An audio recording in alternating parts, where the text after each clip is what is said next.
সুপ্রভাত আমার ছোট্ট বন্ধুরা, কেমন আছো তোমরা সবাই? আশা করি তোমরা সবাই খুব ভালো আছো।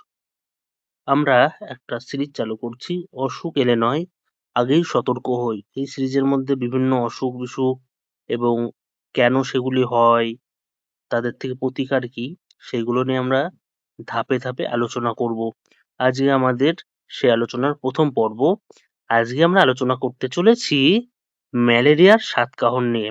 ম্যালেরিয়া নামটা সঙ্গে তোমরা কিন্তু ইতিপূর্বেই পরিচিত অনেকেই, এবং সেই নিয়ে আরো বিশদে আমরা জানার চেষ্টা করি। তাহলে চলো শুরু করি আজকের পর্ব। প্রশ্নোত্তরের মাধ্যমেই আমাদের আলোচনা চলবে যথারীতি। তো দেখো, আজকের প্রথম প্রশ্ন, ম্যালেরিয়ার জীবাণুর বেড়ে ওঠার জন্য কি প্রয়োজন? একটা জীবদেহ। প্রশ্ন নং ২, জীবাণুদের সঙ্গে মশার পরিচয় হয় আজ থেকে কত আগে? প্রায় ৩০ কোটি বছর আগে। প্রশ্ন নং ৩, আজকের মতো মানুষ কবে প্রথম পৃথিবীতে আসে? আজ থেকে ১,৩০,০০০ বছর আগে। প্রশ্ন নং ৪, বংশবৃদ্ধির জন্য মশার দেহ ছাড়াও ম্যালেরিয়া জীবাণুর আর কি চাই? আর একটা প্রাণীর দেহ।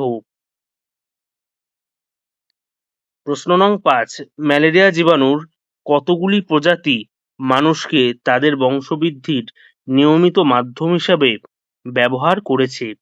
৪টি প্রজাতি।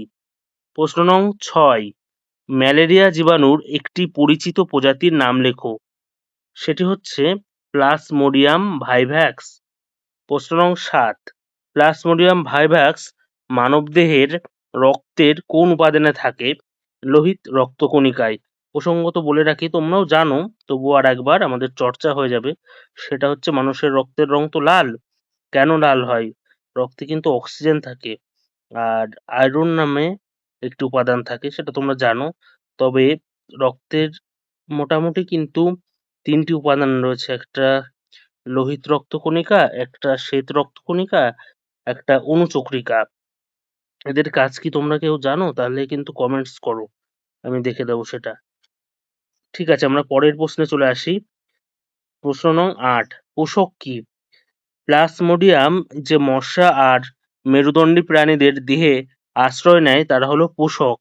অর্থাৎ প্লাজমোডিয়াম সেটা কিন্তু মশার দেহেও নেয় এবং আর কোনো মেরুদণ্ডী প্রাণীদের দেহেও কিন্তু আশ্রয় নেয়। প্রশ্ন নং ৯, মুখ্য বা নির্দিষ্ট পোষক কোনটি? মুখ্য বলতে প্রধান। এটি মশা, কারণ মশার দেহেই কিন্তু এদের বংশবৃদ্ধি ঘটে, আর মেরুদণ্ডী প্রাণীর দেহে এরা বেড়ে ওঠে। তাহলে আজকের মতো এতটুকুই আমাদের আলোচনা। কেমন লাগলো আজকের আলোচনাটি? অবশ্যই কিন্তু কমেন্ট করো, এবং এই ধরনের পর্ব তোমাদের কতটা হেল্পফুল হচ্ছে সেটা জানাতেও ভুলো না। তোমাদের আরো কিছু জানার থাকলে বা জানানোর থাকলে সেটাও কমেন্ট করতে পারো। সবাই ভালো থেকো, সুস্থ থাকো। দেখা হচ্ছে আগামী পর্বে। আজকের মতো বিদায়।